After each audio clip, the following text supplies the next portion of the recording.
Welcome, ladies and gentlemen, to the beginnings of greatness. My name is Matt Rhodes. This is the assistant to the guest host, Joey Livingston. Thank you. And just what a pleasure it is to be with you this Sunday morning, Sunday afternoon. And we love you, and thanks for tuning in. Can we show that front shot there again? Front shot. Let's play What's in There. It's the black hole. Does anybody want to go to the abyss? Yeah, it was a weird angle. It is. I don't know why the crew would do that to me. Oh, yeah, why wouldn't they tell you about that? You always tell people before we go on the show, if you see them on Skype, if something's messed up, booger in their nose, there's nudity showing hair, on them, I tell them. Right. I tell them, hey, you have nudity. Before the show starts. Right. I mean, if the show's already started, sometimes I'll get on the mic and I'll say, hey, this is your producer. Mm-hmm. You have nudity. You have nudity. You have nudity. You're exposing nudity, and we don't know if our watchers would like to see your nudity. Right. So, should we have our weekly Sean the Sean update? Yeah, let's tell the folks what's going on with Sean the Sean. Now, are we calling him Sean the Sean, or are we calling him intern? I think last show we called him Sean the Sean. First show we think called he's him more than intern. I think so. Yeah. He's kind of graduated a bit. Yeah, he He's been contributes. promoted. Right. Actively. He takes initiative and gumption. Right. And He's a proactive fella. Right. Yes. Yeah. Yes, he is. Now, as far as his, should we have an update on his squalor? His squalor. How's his squalor looking these days? Is it any? Well, let me tell you. Any better? I went by Sean the Sean's house the other day, and when you open the front door, Has he gotten the black mold out of his carpet yet? he did. He got the black mold. However, there's I'd say 300 just cans is blocking the front door. When you open it, it's just like What was in the cans? Zip. Just empty cans. It'd been drunk. Like soda cans. Soda Beer cans, beer cans, infant baby formula, V8 cans. V8 cans, all kind of cans, and I guess distilled water cans, distilled evaporated milk. Yeah, and maybe there was milk in there, but it evaporated, and he was left with the can. Isn't that what that stuff in the can is called? Evaporated milk. I think so. Is that the powdered milk? No, it's just like called evaporated milk. milk. It's like a sweet milk. That's called what's that called? Condensed milk. Is that what it's called? I thought it was evaporated milk. I'm gonna have to do some research on that because that sweet milk you could put it in some cream gravy. It's good for cooking. Oh I like man, me some sweet milk. Get me some cream gravy. I'll get a loaf of bread and eat it up, slop it up. Sweet gravy. Sweet gravy. And wash it down with some sweet milk. Red eye gravy. Some cat eye biscuits and red eye gravy. He's getting better at his countdown today. Yeah, he was great. Like, all right, guys, 5, 4, 3. Do it. I didn't know which rhythm to go by. Do I go by the rhythm between 5 and 4, or the rhythm between 4 and 3? Which one? Right. 5 and 4, 4 and 3. Who knows what's going on with Sean the Sean? But we know it was better than last time. A lot better. But as far as the squalor update, I couldn't really get past the front door. But I did see the black mold gone. There were cans there. The I black believe mold was gone? The black mold was gone. But there were cans there that weren't there before. Right. So would you say his squalor level is going up or down? It's hard to say. Well, I'd say it's neutral because he swapped neutral squalor. One horrible, neutral squalor. Well, in relation to previous squalor, right, which is high squalor, high squalor. Right. High squalor. I believe he came down a bit. Right. Sean, when are you going to stop living in squalor? It's horrible. It embarrasses this studio. He doesn't look happy. He Embarrasses doesn't look happy about this conversation. But other than his squalor, he's doing a great, hell of a job. He's great. Squalor aside, the guy's great. The guy's great. Hell of a job, Shawnee. Yeah. Yeah. Squalor or no squalor, you're awesome. And let's talk about crew member. Crew member is always done great. Except, that's right. Last week he had some switching problems. He kept throwing up the bars on us. That hasn't got improved. You just give it some time. Right. Crew member expresses active disdain for this show, the most important show on the network.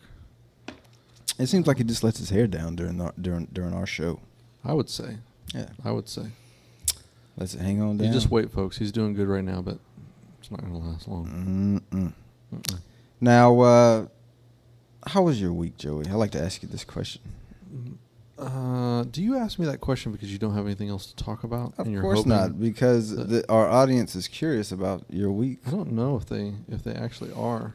I get emails every day from curious audience members that say, "Hey, we want to know what's going on in Joey's life. He's a father, a loving husband, and we want to know what's going on." Well, so update us on your squalor. On my squalor, we all have our own special squalor. We sure do. Well, my wife and I are having a Cold War right now. Yeah. Have you ever had a Cold War with somebody? Is that like just all kind of like passive aggressive type of? Yeah, a Cold War is where everybody has made themselves known to be capable of doing horrible things to each other. Right. But no one is yet doing horrible things. Kind of at a stalemate at the moment. Right. Right. A lot of peace talks. To be fair, I kind of escalated it. Yeah, but you made first move. Well, I had reason to. You were provoked to make that move. I have these glasses. This is the symbol. This is the universal symbol for glasses. Mm-hmm. Isn't this the universal symbol for glasses? What type of? You mean these types of glasses, or drinking glasses? Well, which type of glasses is this the universal symbol for? Zero glasses. Well, then why are you asking me which type I'm talking about? Because I don't know about the symbol.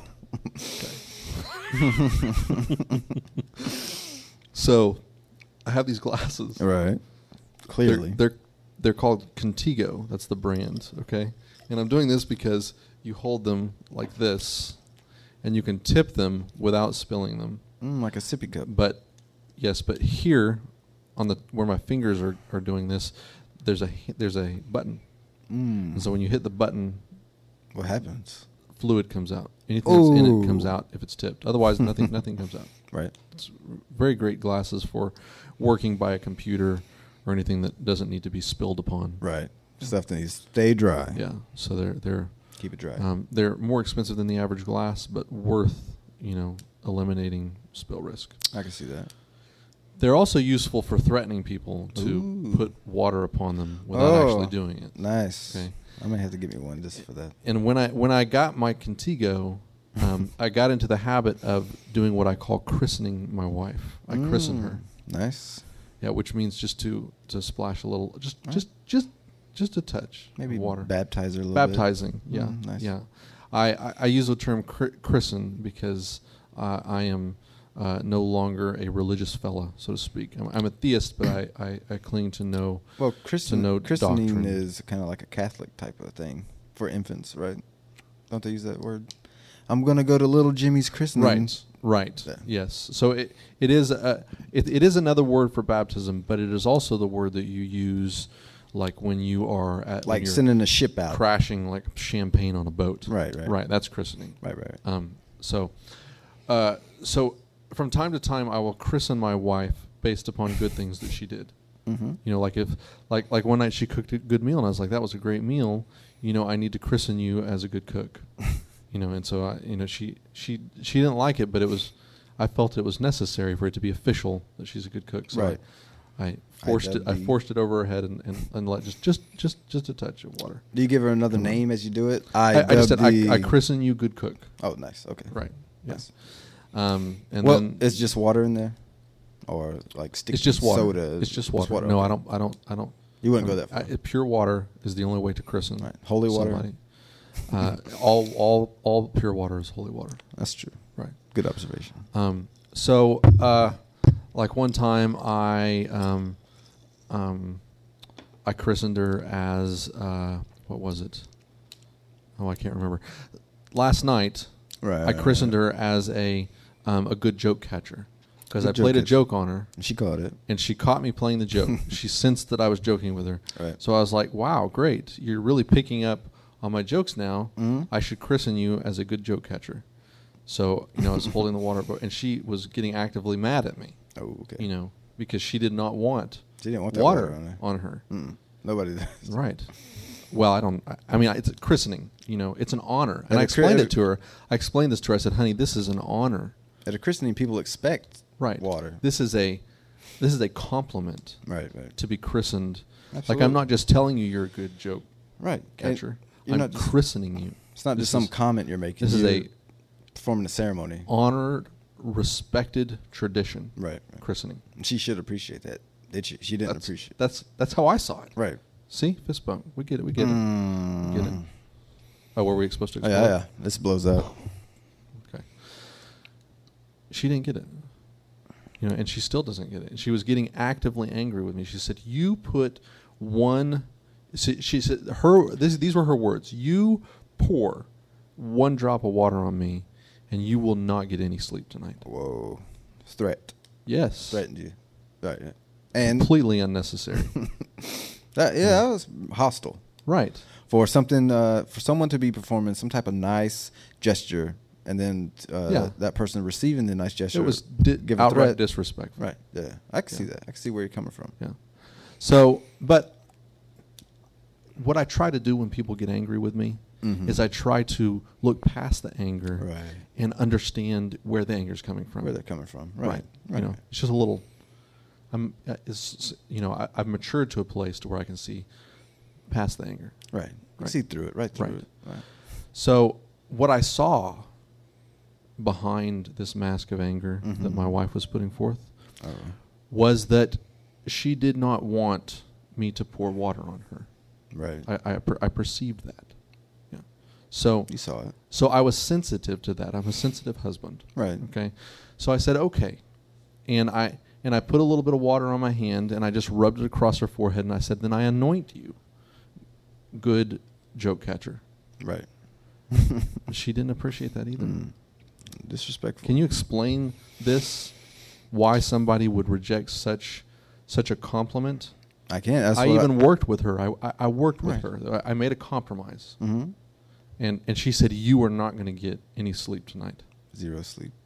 Yeah. Now, you asked me if I could, comprehend why she would act that way. I can't. How late was it? What time did you christen her? This was approximately midnight. Ooh. We were both wanting very much to get to sleep. The kids were asleep.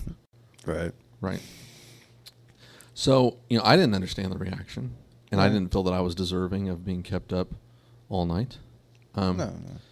And honestly, it got me worked up a little bit because I didn't think I deserved to be treated that way. And that probably affected your sleep. So as I was walking towards the bathroom, I just reached over and I grabbed her ankle and I tickled her viciously for about 30 seconds. Whoa, that's a long time to be tickled. What I was trying to say was, listen, don't treat me like this. Right. This is my response, so that you understand how I feel. As a 30-second tickle. 30-second tickle. Viciously tickling. What I was saying to her with my actions is, I don't appreciate you showing me disrespect for this high compliment that I'm giving you. And here is my reaction, so that you understand how that it upsets me. I was trying to communicate with her in maybe a loving way, and like instead of saying, "I don't like that," you just said, "Oh, I don't like that." Like here's some tickling in return for your response. I can see that. And counterintuitively, this only made her angrier. I could see that. Yeah, contrary to what I thought would be the reaction, it just made her angrier. I think she should be more respectful. What you have shown me now is that she's actively texting you. Yes, she's trying to bias this story. Right. She's trying to throw me off. She's trying to separate us. You should just turn off the show because you're obviously biased here. Allow me to tell my objective story. Okay. So the tickling made her angrier, which is total BS. Redonkulous. Thank you. Yeah. Redonkulous. But that was a perfect description of what it was. Redonkulous. So I go and I brush my teeth, and I'm going to Betty Bay. Yeah, I'm now going. I've taken my Benadryl, which I take only to help sleep, to knock me out. Nice. Actually, I take Benadryl because my throat gets scratchy at night if I don't. Oh, I see. Yeah, but it also helps me sleep. I used to take 2, and then I thought, well, maybe that's why I'm waking up groggy in the morning. Right. So now I only take 1. Down to 1. Yeah. Right. Okay. And I used to chop it up into powder and snort it. Snort but then it, I thought, right. this is knocking me out too fast. So. Right. Well, that's usually the proper way is to snort it. But if it was you out better than too when fast, I was freebasing it. Right. A lot better. That's not healthy. Don't freebase Benadryl it. No. It's horrible. Turns the back of your throat pink a little bit. Yeah. And you can't even sneeze if you want to. Mm. Like when I was freebasing Benadryl, right? And I got like pepper in my face one time. Yeah, and I wanted to sneeze because my nose was burning, but I could not sneeze. There's no way to sneeze. Yeah. It had totally deadened my sneeze reflex. Right. Probably took out some of your olfactory too. Yeah. And then I found when I snorted Benadryl, that I would just sneeze it right back out. Oh, I see. Yeah. I see. Too much. Before it took sneezing. it back out, I just sneeze it. And right back out. And when you sneeze it right back out, you don't get most of the medicine inside of you. Right, so. which is what I realized after 2 weeks of snorting Benadryl. Right. So anyways, back to my story. A little bit of a tangent there. Yeah, that's okay. I tried, I laid down and I was like, I'm just going to pretend that this didn't happen. Mm-hmm. Because obviously my wife is having a bad night. Yeah. Just maybe she's just a little off. She's having an off day. Right. Not feeling well. Everybody has those. Right. Yeah. So I try to give her the benefit of the doubt, and I lay down. I'm like, "Good night, baby." And I give her a kiss. Oh. And she starts saying these psychotic things to me. Oh, snips. Like, you just go right on to sleep, honey, and don't you worry about anything. Oh, snips. You sleep good. Right. I know where she's going with that. Don't you worry. She wasn't telling the truth when she was talking like that. You have a good Betty by time. You just sleep perfect, Joey. Have a nice slumber. Everything is okay. Everything will be just fine. And I'd turn around and I'd look at her and she would be staring at me like this. Oh, snips. That's scary. Yeah. That's scary. Yes. Coming from anyone. Yes. Very scary. Yes. What'd you do? Exactly. So obviously you couldn't sleep. Well, I tried to just pretend like this wasn't happening. Right. It was honestly it was scaring the shit out of me. I bet. But I was trying to pretend like I got chills when you. I was trying to stuff that fear down. Keep it down and pretend like I tried to go to my happy place where trees were happy, right, and birds were singing. Bob Ross is narrating in your head. Right, no, Morgan Freeman. Oh, nice. Yeah. Even better. Mm-hmm, even better. Mm-hmm. Exactly. But it just wasn't working. And I was getting more and more scared for my life, or for my sleep. Not really for my life, but for my sleep.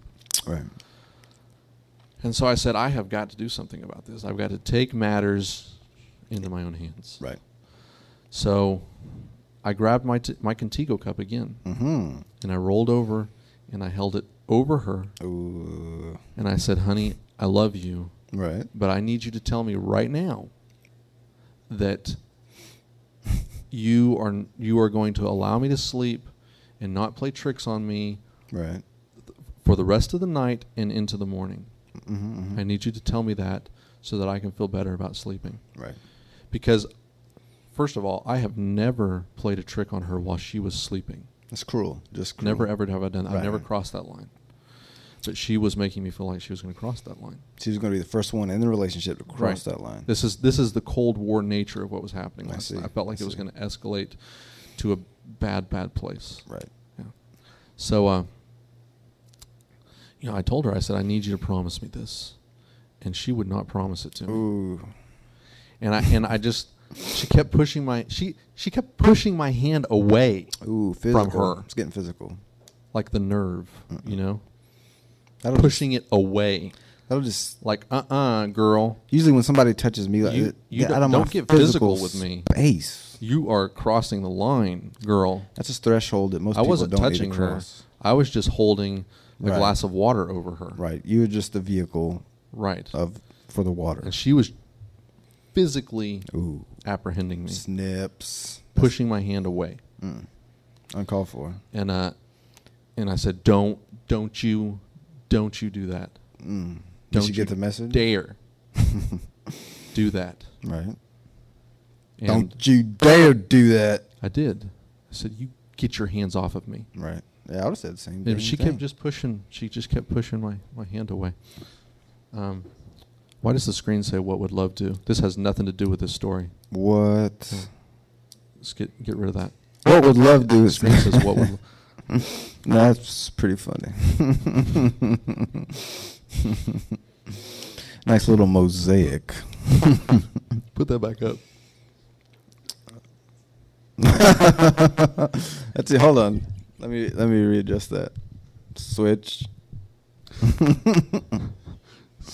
Switch back to Matt. Switch back to Matt. Why do you keep showing my nudity? Switch. Oh, Joey. Put it back up there. Put it back up there. Go, switch back to Matt. Hold on. Hold on.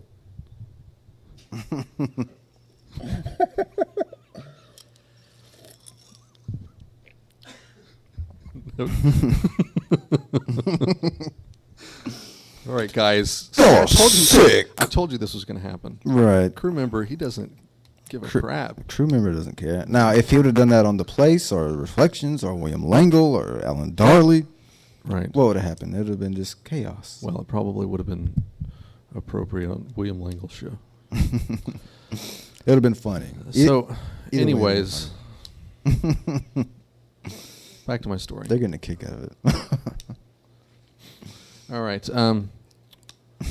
Where was I? Oh, yes, my wife. He was right at the physical with tipping me. point, yeah. And I kept asking her to make this promise to me because I wanted to get some sleep. Mm-hmm. Sleep is important to me Yes. before Sunday because I spend all day producing the show. Right. I work harder than anybody Of by course. 10 times. Oh, yeah. Right. Right, And I need that. I need my baby rest. Right. Right. Need your little baby sleep. Right. Are you making fun of me? No. Please, don't be so sensitive. Hey, you're acting like your wife. You're all sensitive on me. Don't go there. Don't you go there. So she wouldn't make this promise, and I had to make a choice.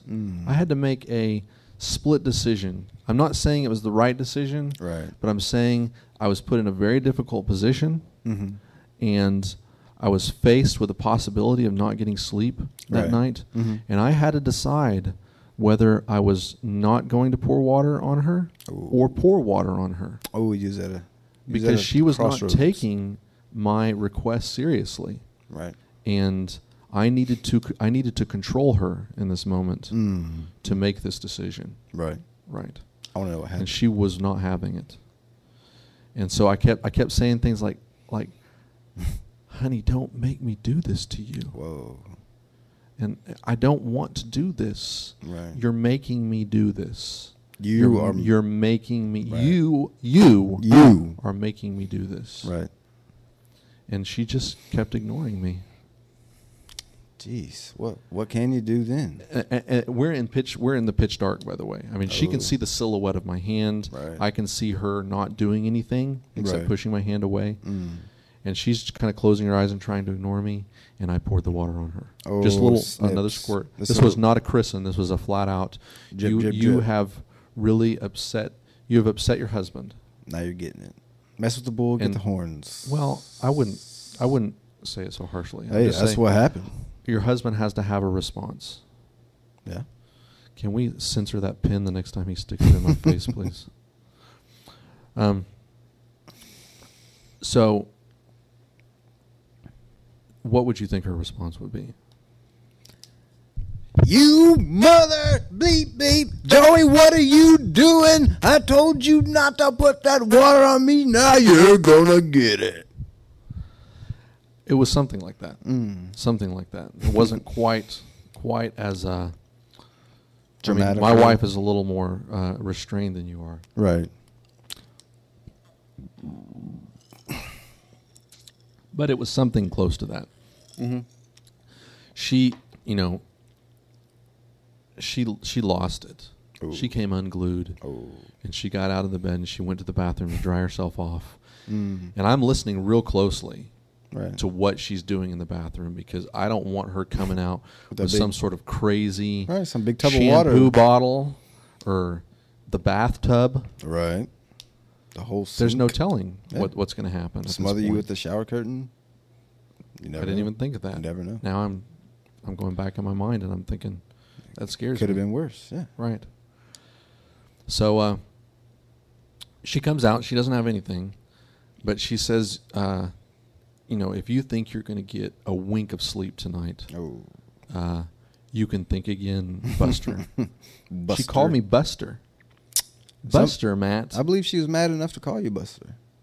And those are pretty harsh words. My wife doesn't use your vulgar language, but she calls me Buster sometimes. Right. Well, you get mad enough, you call somebody Buster. She's called me Buster maybe 3 occasions in our entire marriage. Listen here, Buster. But you don't mess with me. She did like have that. the sharp popping B at the beginning. Right. Buster. Right. And I said, honey, settle down. I think you're overreacting just a little bit. Mm-hmm. And she did not run. She barely even walked. She just floated slowly to the bedroom door and out the bedroom door. And I thought to myself, because I'm a thinker, she's going to the kitchen. Oh, snap. And then I thought to myself, what's my next move? I'm always thinking about the next move. Right. Right. And what I decided to do was slowly get out of bed and move my way to the kitchen. Right. After her. Yeah, preventative maintenance. I wasn't going to be physical with her like she was with me because I am not going to respond in kind. Right. But I was going to see what she was doing. Right. You got to prepare yourself. Right. And so be on the defensive. So I mosey. Moseyed on down to the kitchen. I moseyed towards the kitchen. Right. And as I peeked into the kitchen, the refrigerator door was open. I did not see what she was doing, but I knew that it was bad news. Right. That the refrigerator door was open.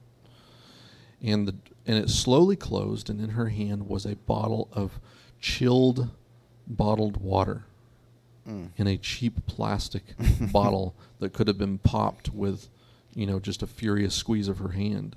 Right. One of those dollar Zephyr-Dill waters or something that you get from the convenience store. Mm-hmm. And so I said, honey, put that back. You're not thirsty. I know you're not thirsty. Right. Right. I can see right through this, and I know what you're up to. Right. I know what you're up to. You knew what she was up to. And she did not put it back. She was moving towards me. I had my Contigo. I brought my Contigo with me just in case there was a problem. Gotta have protection. And there was a problem. Mm-hmm. So the kids are asleep, sound asleep. Right. And we are wanting to sleep. But we are having a standoff in the living room. Cold War, if you will. Yes. Right. Trying not to pour water on each other. Both of us trying not to. Right. Me trying more. You trying a lot She more. wanted to pour water on me, but she saw that I had water. Right. Right. This is also how Cold War works. Mm-hmm. If I didn't have my water, she would be pouring it all over you. Right. Yeah. This was exactly like Russia and the United States in the early 80s. Right. Yeah. It was like a stalemate. If there's very little difference. We didn't have any. Maybe it's because it's they would have two male leaders in that scenario. Right. But other than that, there is no difference. Water and water. Replace nukes with water. Things could have fallen apart and just melted. Total meltdown. Like 3 times as big as the Hiroshima blast, figuratively. I mean, I almost went into my kids' bedroom, woke them up, and taught them how to put their hands over their heads and duck down and get under their bed in case things escalated. But it didn't get quite that far. Okay, but it almost I'm glad. Right. I'm glad. So she decides to float slowly towards the bedroom, and I moseyed after her. She floated, I moseyed. Right. And we got. Who got there quicker? About the same pace, because I was not going to close that distance. I didn't want her to feel threatened. Right. By my moves. I see. Any more than she already was. Gotcha. Smart thinking. Right. So we got into the bedroom, and she decided to start talking smack to me. And she was like, talking "You got dive. Your water, and I got my water. Now what?" And I was like, "You know what? I will put my water down." Oh, made the first move of peace, did you? Well, so she thought. Oh, snips! Yeah. Oh, snips! This was a strategic strategy of mine that I had concocted. Nice. So I put my water down, and I moved slowly towards her with my arms open. And when I got within grabbing distance, I grabbed her water bottle from her. She was smart enough not to let it go immediately, but not strong enough to win the final battle. She was trying with all her might to squeeze. She couldn't get the cap off because I had that end. I had the end. I had control of the cap. So she decided to try to squeeze the water out, which would have been super bad news if she had actually succeeded. Cap could have popped and hit you right between the eyes. I didn't even think of that. I mean, you're lucky. I'm going back in my mind, and I'm terrified once again, realizing the possibilities could have gone way further than water. Right, way further. But what I decided to do to keep her from all the way doing that was to angle the bottle back and point it at her, point the top at her. Good move. Good which move. stopped her from squeezing it so hard, and I was able to wrestle the water bottle from her. I walked quickly back to my nightstand and got my Contigo, and I had both. Oh, okay. Yeah. You had both water bottle, Contigo. That's right. You had the upper hand. Then what did she do? And I almost said to her, "This is why you don't mess with a big dog." Oh.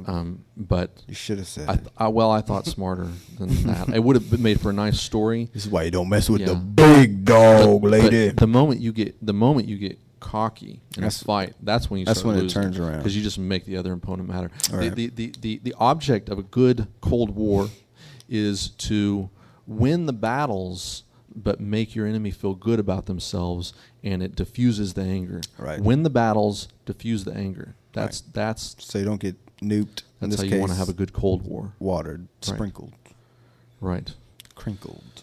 It was cold water, Cold War. I didn't even think of the parallel there. Wow. Yeah, that good just observation. occurred to me. So, anyways, I sat her down, and I tried to talk with her civilly, with both water bottles in my hand. And I just explained to her. I tried to calm her down and explained to her how much I needed to sleep. Right. That I needed for her to promise me that she would not mess with me for the rest of the night into the morning. And now this started at midnight. What time was this now? It was about 12:30. Okay. Yeah. And I was getting more and more desperate for sleep. Right. If it had gone another minute or two longer, I probably would have completely lost it, and I would have lost all rational behavior. Is she texting you again? Don't listen to her. What did she say? But the battle for control of the water bottle happened on my side of the bed, him standing almost over me. That's true. I don't deny that. She, once again, this is something that she brought on herself. She made me do. Okay. And it really wasn't a choice of mine. It was something that I had to do to get the sleep that I wanted. Right. If it was up to you, y'all'd both be asleep. Right. But she made you react that way. Right. She made me. I mean, there isn't any other explanation, is there? I don't think so. I mean, if you wouldn't have acted that way, you wouldn't have gotten a wink of sleep anyway, because you would have thought she would have messed with you. She was saying psychotic things to me in deep, rugged whispers. Who could sleep like that? Who in the world could sleep if somebody's going, "Now you just sleep nice and quiet, Joey. It's all going to be good. Nothing's going to happen to you." See, you get me. You get where I'm coming from. I would have done almost the same thing. Yeah. So I persuaded her. Mm-hmm. Here we go again. Persuasion. Okay. Another text from. Hope you got plenty of sleep last night. See, this is the kind of stuff that I was dealing with right. Last night. But I persuaded her. She in fact, when I said that, she smiled at me and she said, "Okay, I won't play any tricks on you tonight or in the morning." Or she said, "I won't mess with you tonight or in the morning." Right. Now, my wife and I have a history of playing word games with each other. Oh, okay. In which most of the time I'm the one trying to find tricky ways to say things to where she thinks that I've said something, but I haven't actually said it. Right. Because I find a loophole through it in which I've told the truth, but I've just found a way through it. White little loophole. Where it's kind of like lying, but not lying. So I sensed that she was doing this to me. Right. And I said to her, "And you're not playing any tricks on me right now, are you?" And she wouldn't answer that question. And I said, "I need you to promise me this, that you will let me sleep through the night and in the morning, and don't mess with me, and that you're not being tricky." Right. And she finally did. She finally made that promise to me. But she did make sure that there was a what do you call it? A spring, a caveat, an underwriter, or a footnote. Footnote, nice. That she would not mess with me all through the night and in the morning until I woke up. Which meant that she might start messing with me as soon as I woke up. Right. And I was too tired to fight anymore. I accepted that. That was enough of a compromise. We didn't even shake hands. She was so furious with me. Not even a fist bump. No. I think she might have spit on me when I turned around, but I can't prove it. Jeez. I can't prove it. What, did you feel something like? I heard a noise. Right.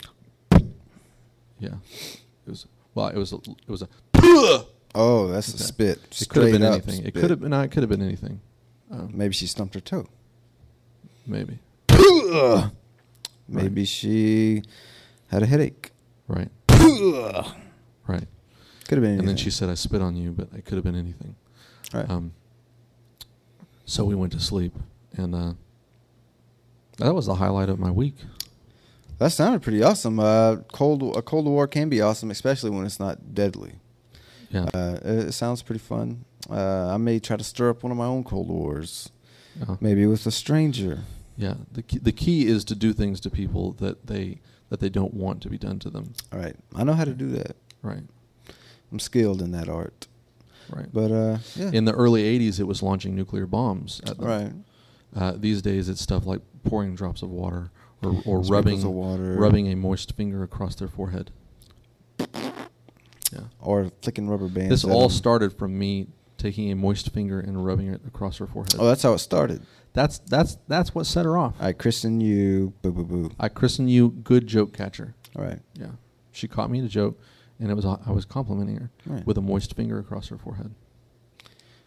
Sounds fair enough. I think she just took it to another So for level. the last 5 minutes, why don't you tell me how your week was? My week was amazing. Let me just tell you about it. Well, we're almost out of time. Let's actually talk about the other shows. Let's, yeah, that's fine. Where's the censoring? Where's the censoring here? Yeah, I don't want to see that. It's filthy. Ugh, Makes it look real nasty. Super duper nasty. Joey, make it look way worse, like spread eagle. That'd be funny. What if I just did like this? No, I want to see you. I want to see you spread eagle, Joey. It'll make it funnier. Yeah, y'all are getting sick. Now, I've done some stuff on this show, and they've talked to me about it after the show. And now this is sicker than anything I've ever said or done. What's not? Last week you made up a song about drowning a baby. No, I didn't. I said not a baby. But that just emphasized the thought of it being a baby. For sick people, maybe. For everyone. I made a great folk song last week, and I need to go back and get the lyrics and make a proper folk song out of it, because it was great.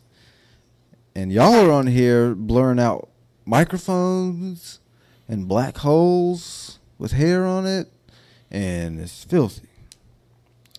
But I'll let it slide. You know, I was thinking, before we get to the next shows coming up, I was thinking about next week talking about life after death and maybe some of the paranormal, supernatural sides of it. And I think I'll bring some clips. We'll have a nice audio-visual fest next week, and I think it'll be good. Mm-hmm. So coming up after this show, we got What Would Love Do with our Texas studio. Well, let's talk about something else before we end the show. Did you want to talk about your week? Not really. I like to pretend like you're not important on this show. I like to keep it private. My week. Oh, I just go over person. the right. See, that's the most effective way to fight a Cold War is to pretend there is no Cold War. Pretend there's nothing going on. Hey, right? How you doing? Oh, so, lovely hairdo you have today. I didn't do such a good job in that regard. Have you ever heard the saying that that glitter never goes away? Like if you get glitter on you, it's there to stay. It's permanent. I never heard the saying, but I know what you're talking about. Well, I mean, people talk about that, like glitter. Like once you get glitter on you, like it doesn't come off. Right. If you go to a strip club and get glitter on you and come back home, it's hard to get off, and your wife will know you've been to a strip club. I was talking about any kind of. But that's glitter. Usually what they're talking about. Kids use glitter all the time. My kids use glitter. Right. Yeah, you look like you have a bit of glitter right on your nose. That was probably from when you were 9 years old. Yep. Yeah, you're right. But what about sequins? Sequins, I believe that goes away. You can sequins are big, like big glitter, right? Big round pieces of glitter. My daughter has a shirt that has sequins all over it, and it got put in the wrong wash, and it was a cheap shirt, and all of the sequins came off of the shirt and got all over all of the other clothes. Oh man, that was a month ago. And this morning, I was putting on a sock, and it had 2 sequins on it. Did you keep them on? That sock had been through at least 2 or 3 washes since then. Sequins never go away, I guess. I guess you could say the same thing for sequins on socks. It's bad if sequins don't go away because they're big. And they could hurt if they get in the wrong spot. Do I need to go to a dermatologist to get sequins removed? Either that or a mechanic. A mechanic? Right. They got pliers and all sorts of things. Well, I have pliers. Well, you may be able to maybe get a home job. You can do it yourself. Who do you go to get a sequence removal? Do you go to a dermatologist? From what? Or do you go to a tailor? From yourself. Like I know where. Sequins is an article of clothing. Sequins are. Right. They're part of a piece of clothing. So do you go to a tailor to get it removed? If it's on a piece of clothing, I'd go to a tailor. If it was on my body, I'd go to a doctor or a dermatologist. A pharmacist? I wouldn't go to a pharmacist unless solution for sequins removal. There could be. If not, we need to make some type of hook that maybe you can pull the sequins off with. Maybe some type of suction. They could pull the sequins. Suction cup that you put right on top of it. Like you have a little stick and a little suction cup and just those spring things that have the claw that comes out of it. Oh yeah, I like that. Press a button and the little claw comes out. Yeah. You can make a little claw for suction. A sequin remover. Suction or claw. Also works on glitter. You'd have to get real technical with your tool if you wanted it to work for glitter. Maybe we could invent some nanobots. That would be awesome. That they were too small to see, but they crawled all over your skin. They stayed on your skin. Maybe could even get and anytime there was glitter or sequins, this pops up. They would communicate with all the other nanobots on your skin, and they would all crawl down and gather around the one spot that had the sequins, and they would work on removing and kicking it off your. I could see that. Skin. And that would be awesome. The thing is, getting the startup money. Nanotechnology is so darn expensive nowadays. But if you talk to the right person, maybe go on Shark Tank with that idea. There you go. Get Mark Cuban to and they would love me with my new. They'd love the nanobot sequin and glitter remover. I think so. And get some people over at MIT to help you out with the engineering and programming. Right, and they would probably do that for free. Sure. I mean, they're college. They're basically interns, smart interns. That's all they are. But that sounds great. Did you want to talk about the shows before we go? We're about to wrap it up. No. Okay, y'all just stay tuned. There's more. Our show is really the only reason why people come to watch this network. So that's true. That's why we're still on the air. If not, we've tried talking about other shows before, right? And everybody left. It just pisses our audience off. It really does. I mean, that's 5 more minutes they could have had with us talking. Right. Exactly. Just talking. But tune in next week. It's going to be cool. Stay tuned this week. It's going to be cool. We got some more shows, and we love you. Have a good day. Enjoy your squalor, people. Enjoy your squalor. Enjoy your squalor. Heard it.